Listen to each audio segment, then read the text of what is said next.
This is the Sawback RS, and it's the latest electric mountain bike in the Outland series of e-bikes from iGo. So what kind of trails can this bike handle? Let's take a ride and find out.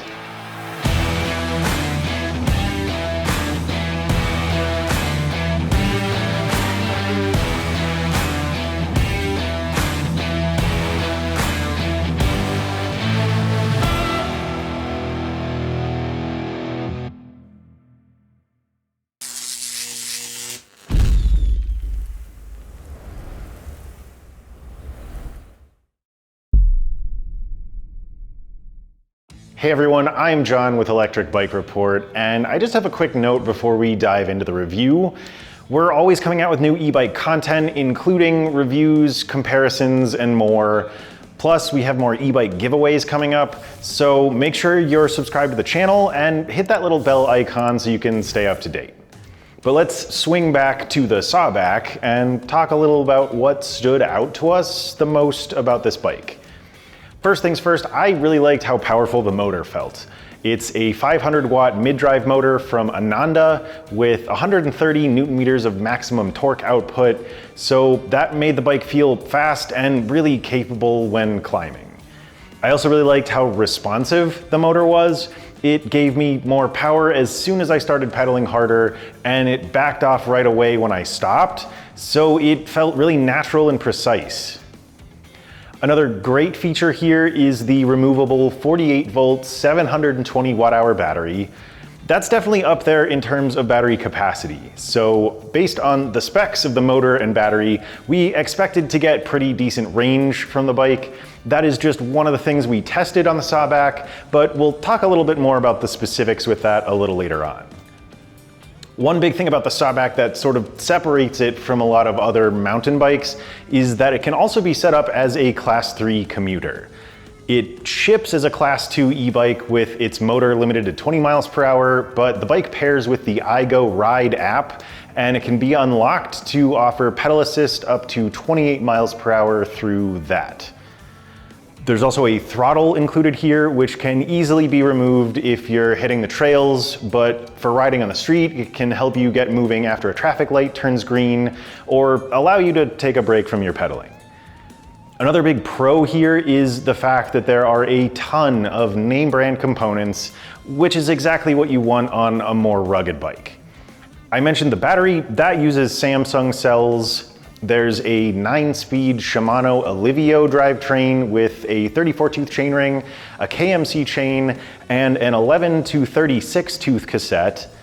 The suspension fork up front is made by Suntour. It's the XCM 34 Boost model with 120 millimeters of travel, and it's a spring suspension that includes a lockout. There's also a hydraulic brake system from Tektro. That's the E350 model with 2 piston calipers, and those are paired with 180 millimeter rotors. The 27.5 inch by 2.4 inch tires are a big standout as well. They're the Ardent model from Maxxis, and they are tubeless ready. And then there's also a Cell Royal Viento saddle. To be clear, many of these components are in the entry-level tier, but they're a really good starting point, and we've seen a lot of the same components on eMTBs from other brands that tend to focus a bit more on mountain bikes specifically.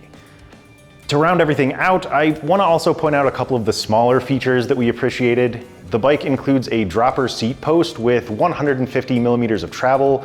And then more specific to the iGo bikes we've tested, there's a great display on the left handlebar next to the throttle and dropper post levers. The screen is color-coded for each pedal assist setting. There's a ton of ride data that you can scan through, and I really liked how easy it was to make adjustments with the big buttons on the left side of the screen. That about wraps it up, aside from mentioning the rapid fire shifter under the right bar, but I do want to mention that there are 2 versions of the Sawback. The model we tested here is the RS, but there's also the RS1. Both bikes should weigh about the same. Ours was 60.6 pounds, but the RS1 is a little more affordable, but has some trade-offs in specs. So with all that covered, let's talk about our test results. The first test we'll talk about is our brake test, where we pedaled the Sawback up to 20 miles per hour, hit the brakes, and then measured the distance it took the bike to stop. After we did that test 3 times, we calculated an average stopping distance of 25 feet and 3 inches. So on paper, we definitely prefer to see a shorter stopping distance. The Tektro E350 system here has shown up on probably around half the bikes we've tested this year, with varying performance, although we have noticed fairly slow results from iGo's bikes pretty consistently. The Sawback's results were a little over 3.5 feet longer than average when compared to the other mountain bikes we've tested. That said, riding on trails is a lot different than on pavement, and the Sawback's brakes did pretty well here when we were out in the dirt. The brakes were a little slower, sure, but they had pretty good modulation.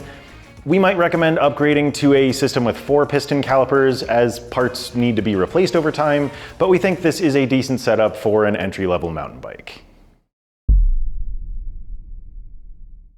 Since the Sawback can switch between Class 2 and Class 3 speeds depending on where it's being ridden, I did a speed test with both settings to see how fast the bike could go in each of its pedal assist settings.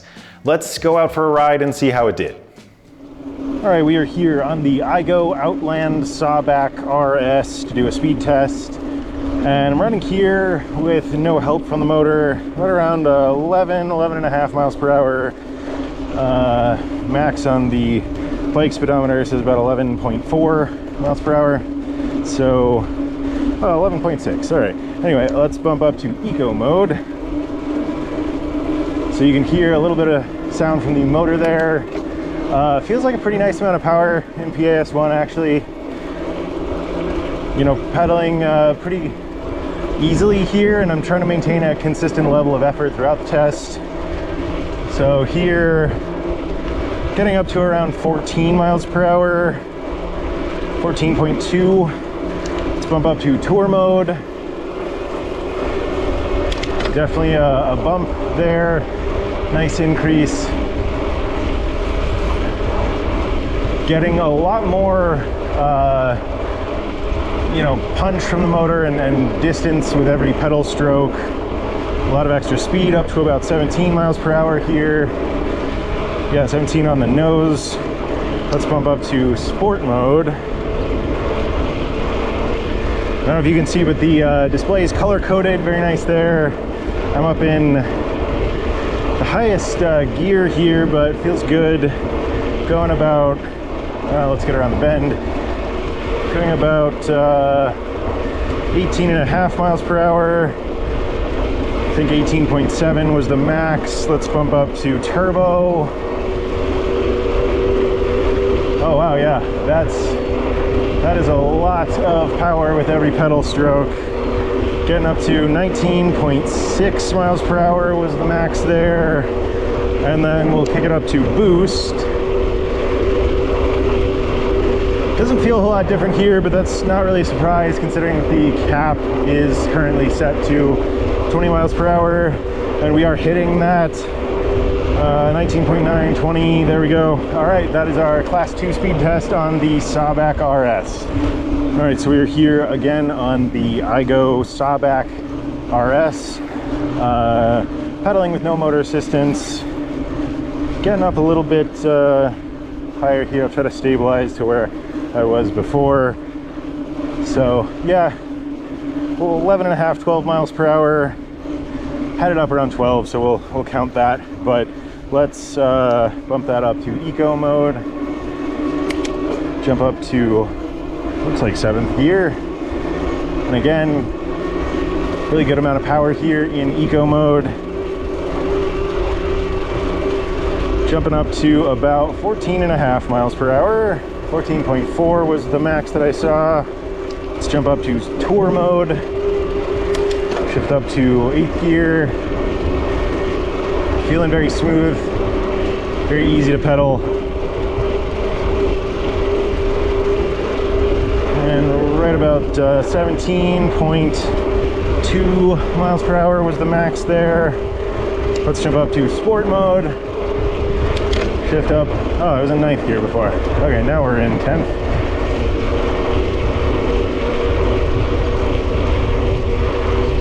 just feels kind of ideal, you know, just a nice balance of output with every pedal stroke. Just feel like I'm kind of flying here, so we're going right about 20 miles per hour, 20 on the nose. I think I hit 20.1. Let's jump up to turbo mode. And again, maintaining kind of a consistent level of effort here.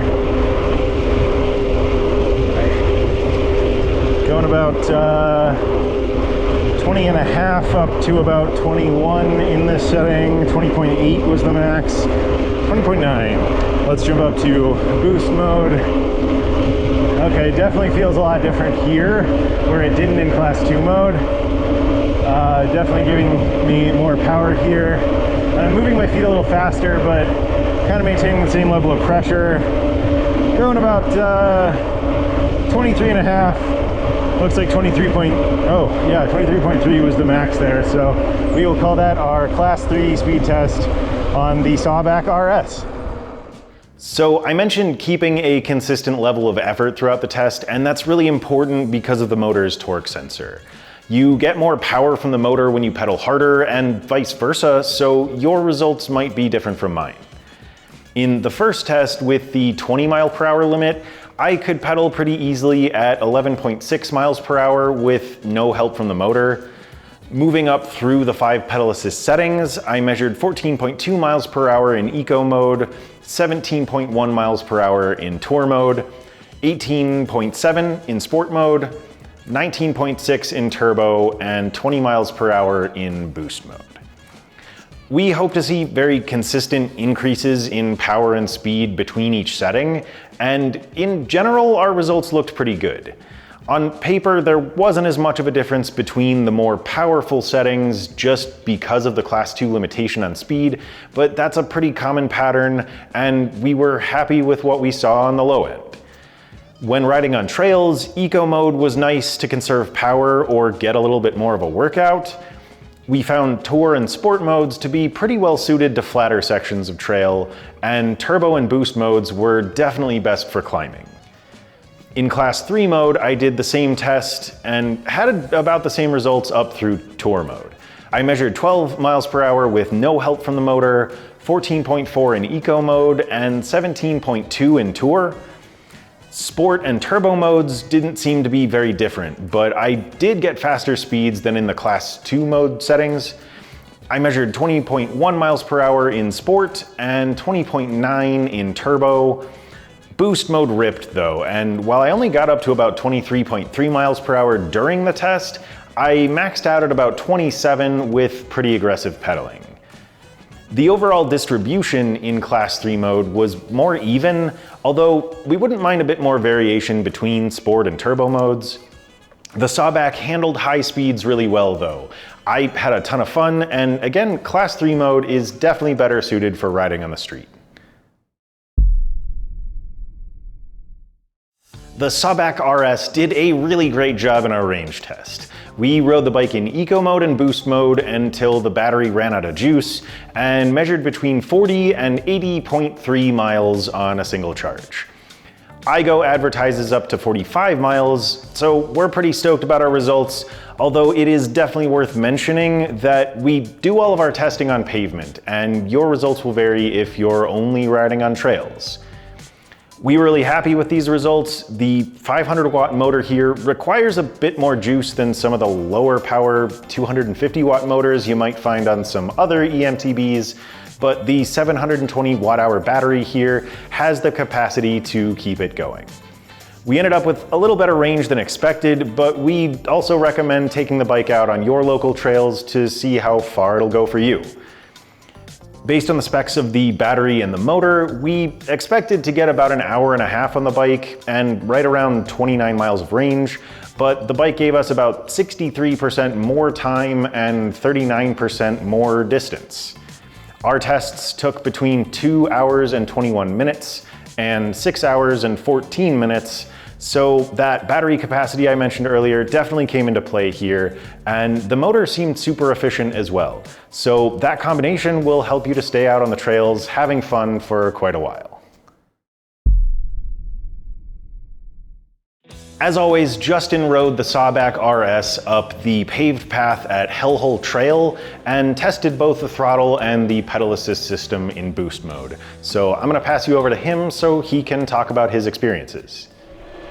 All right, so here we're on the iGo Sawback. It's mid-drive throttle test. We're gonna see how it does when we get past this guy. On your left. Okay, so I've got this in third gear. It seems to be kind of for this hill, one of the better climbing gears. I'm doing that because you want to really dial in what gear you're in on the mid-drive. Unless you want to be shifting. So far it feels pretty decent. Again, a little unusual for a eMTB to have a throttle on it.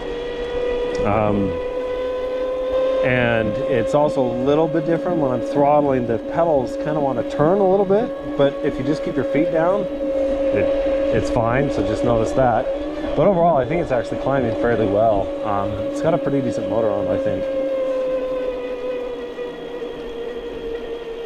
Kind of here through that section, the motor does have kind of a whine. Again, I'm in third gear, so it's going pretty fast. But I mean, it kind of cruised through that section right about 10, 11 miles per hour. So yeah, I think I found the right gear to just kind of throttle it if you want to be lazy up a hill. And kind of let it go. Really curious to see what the results are. I think they'll be actually fairly decent for what this is, and probably a little better than the Torngat, the one just a little bit heavier. So we'll see.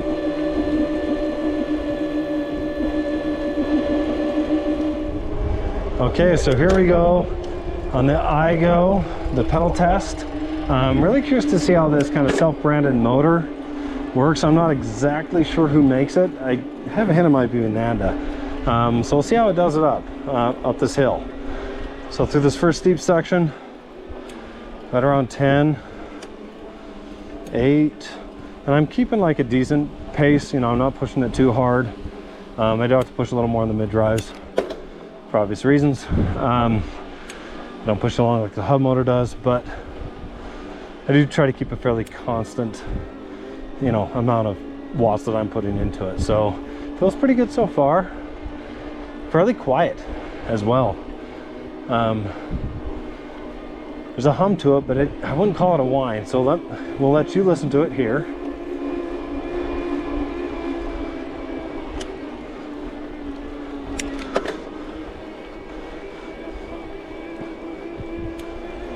Yeah, see, I mean, you can definitely hear it, but I'd say it's got a good sound to it. Not too loud at all. It's a little louder as you go a little faster, but not bad. And overall, the power feels fairly decent. I'm very curious to see how this compares to some of the other, like the Hardtail eMTBs and the Hardtail more trekking commuter bikes that we've got. See how this does, but yeah, you definitely can. Again, pedal up hellhole, not too hard. You can tell I'm not breathing too hard. And overall, pretty good results. The Sawback did a really solid job here in both tests. It made it to the top in 1 minute and 28 seconds with just throttle power at an average speed of 12.3 miles per hour. We don't have many other mountain bikes with throttles to compare it to, but when looking at all the e-bikes we've tested with 500 watt mid-drive motors and throttles, this is currently one of the best times. In boost mode, Justin climbed the hill in 1 minute and 40 seconds with an average of 10.8 miles per hour. This can be compared to the other eMTBs we've tested, and while there were a couple that did better, the Sawback's results lined up with the majority. We have sort of a big cluster of bikes that were all within a couple of seconds of each other, so basically the Sawback is doing its job right. Out on the trails, we really appreciated the power of the motor in boost mode. It made some tough climbs a lot easier. We did still find ourselves wishing that the cassette had a couple of extra gears. We noticed some chatter from the back end as well, so with those things in mind, we'd like to suggest that iGo offers some upgrade options at checkout. The Shimano Dior or SLX group sets offer up to 12-speed cassettes with cogs going all the way up to 51 teeth, as well as higher quality derailleurs, and we think either of these options would help to elevate the overall performance of the bike. We have a lot of good mountain biking here in southwestern Utah, so I'm gonna pass you off to Justin again to go over the Sawback's ride quality. I'll see you back here again shortly to wrap things up. All right, we are on the iGo Sawback RS. It is their hardtail cross-country electric mountain bike with that 500 watt and iGo branded, but Ananda made mid-drive motor. And we're gonna do a ride quality test. So I'm out here, apologize for the wind, at the local XC trail where we do a lot of training with the mountain bike team. And so it'll be a good test. So I'm gonna walk you through and kind of show you how it corners, how it does going up hills, you know, the motor engagement, the brakes, kind of just try to give you a good idea of how this rides without having to ride it. So first, again, you know, how it's set up. It's definitely cross country, more upright position. You could even commute actually fairly comfortable on this, but it feels pretty good on the trail. There's a 120 mil front fork. The Suntour XC34 is a spring fork. It's not an air fork. So it's definitely entry level there. And this is gonna push that quite a bit because this is a pretty tricky trail. We don't have very much smooth stuff down here in St. George. The kind of the other highlights has got 2.4 inch, 27.5 by 2.4 Maxxis hardened tires. And I like the tire pattern on those. I don't think you're gonna need to switch them out at all. They feel pretty good so far on the trail. And I like Maxxis, good quality.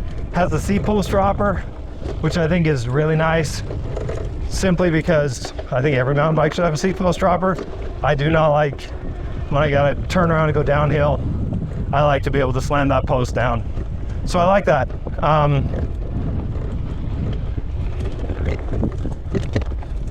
The overall feel so far, I can tell it's an entry-level fork, but it's not bad. We'll see how it does kind of on these next sections as we go through this.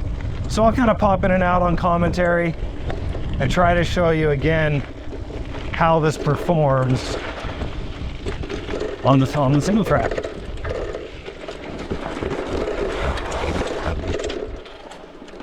So first off, you do hear some chatter in the, it's not a full suspension, so that rear is going to bounce around a little bit. And with that Allevio component set, yeah, I'm not surprised there's some chatter. So far, I've been in Tour.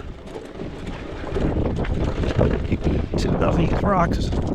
Yes, decent clearance to that section.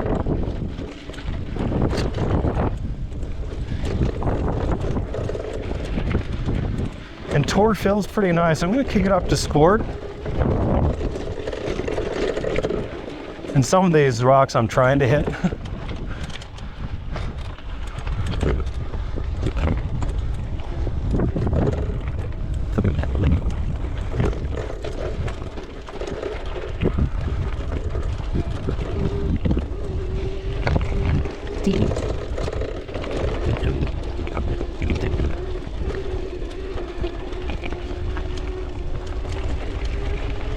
So from a motor standpoint, I do think I'm liking Sport a little more for this climbing section. It feels nice and responsive. And I would say, when I go to engage it, it's not like a rocket ship. It's more precise and natural. I personally like that, especially for technical stuff. But if, some people appreciate a motor that's crazy punchy. It's not crazy punchy, but it's good and precise. The handling around the corners is just fine. That's going to be more probably your own skill set. I'd probably throw some wider handlebars on here, just my personal preference. But out of the box, it doesn't feel like it's misspec'd or anything on the handlebars. back to the motor. Sorry, I'm jumping around a little bit. When I let off the power, you know, like if I'm going through a sharp turn or something, the the motor feels responsive to where it doesn't push me past where I was wanting to be. And so I'm able to maneuver through some of this stuff fairly well. I'd say a little better than I expected out of this Ananda motor. I'd say Ananda is not quite as well known as like a Bafang. Definitely not as well known as like a Bosch. But doing pretty well. This section, the whole time here, you probably can't see it on the GoPro, but I'm climbing. So I'm gonna kick this up, the turbo to boost.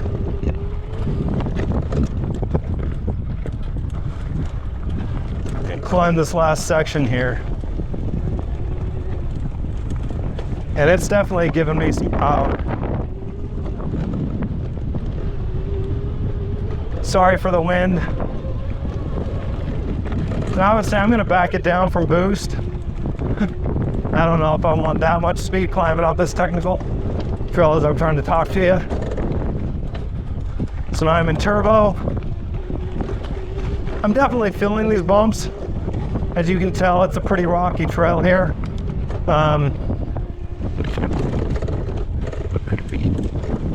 If you're gonna ride something super rocky, you might want a full suspension, or you could go like a 2.6, you know, larger tire. But it's not bad. See how it does on this rock section here, climbing it. Yeah. So made the climb.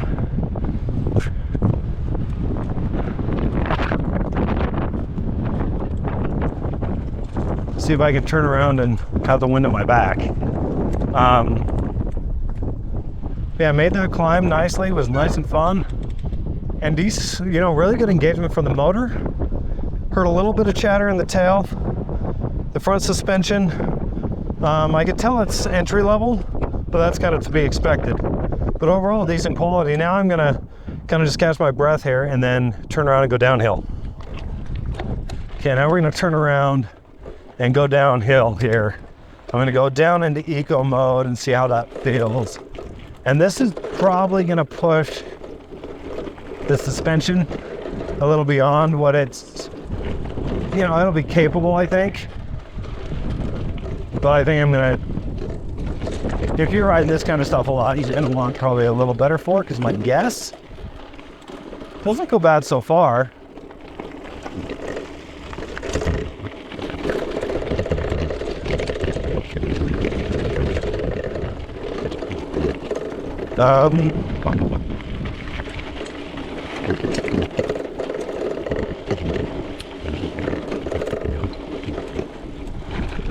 I don't feel super confident in a ton of bumps at speed. I mean, you can hear kind of that chatter on the bike.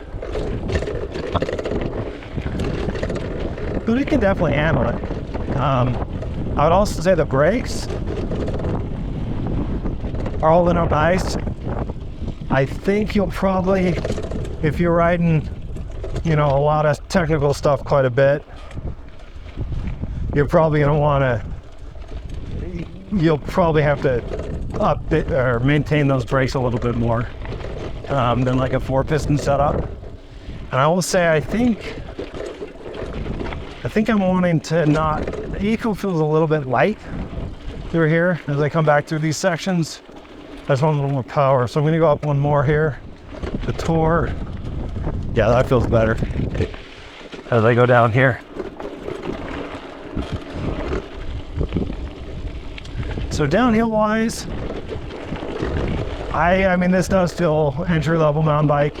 Again, this is, if I was in Park City up in northern Utah where they got smoother trails, I think this would be fine. Down here, this is probably a bit much, but I would say it's handling it better than I expected. So still fun, you know, so if you get this to kind of, you know, do a lot of smoother single track, but then hit a trail like this every once in a while, you'll be fine.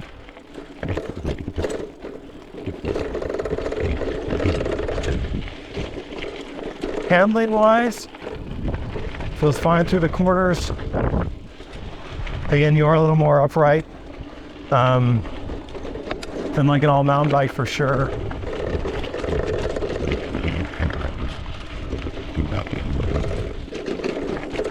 It's not bad. Fairly nimble. I'm able to miss a lot of those rocks.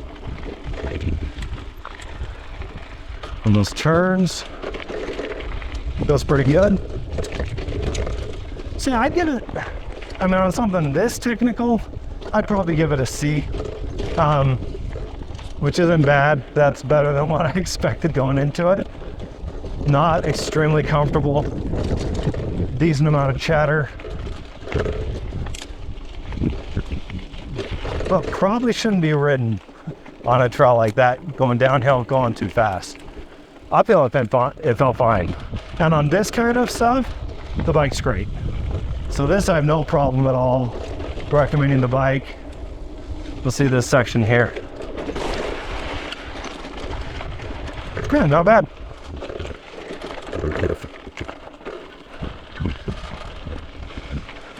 So in general, downhilling on this, it's an XC hardtail. You're gonna feel it. If you're a little more skilled than I am, you're probably gonna do better. Overall, did better than I expected, but you probably would want something with a little more suspension on a trail like that.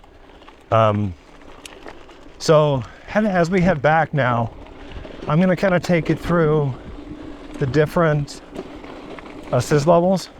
So start here on eco, and I'm just gonna try to give you a feel,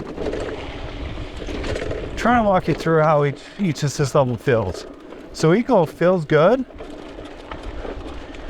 Feels more like a normal bike on eco, which is actually what I like on eco if I want to get a little more of a workout in.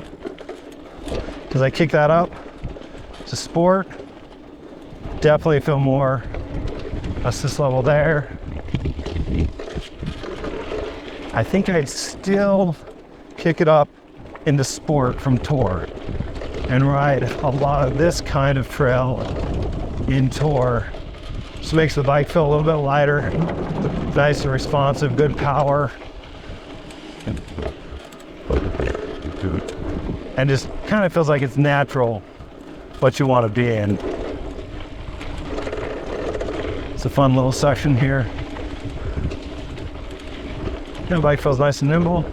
Now let's kick it up.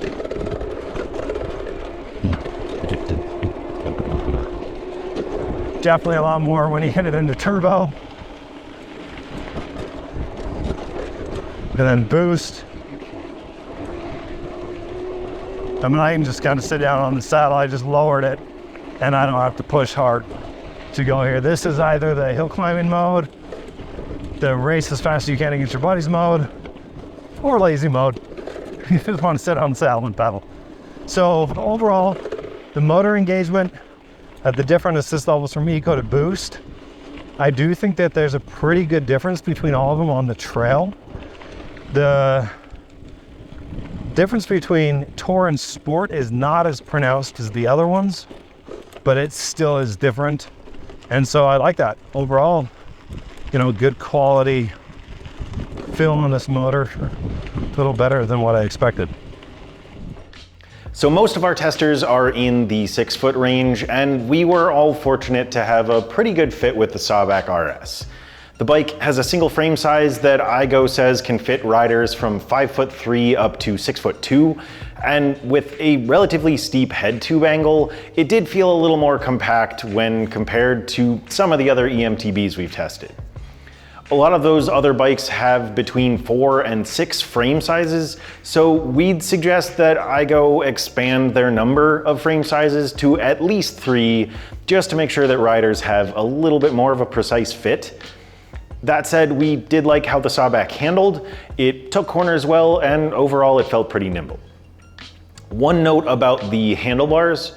The ones on our test bike here were 740mm, but the Sawback spec sheet says that it should come with 720mm bars. We reached out to our contact at iGo about this, but haven't heard back yet, so we'll update our written review when we do, and we'll leave a link to that in the video description down below. We like the 740s a lot, but it really does come down a lot to personal preference.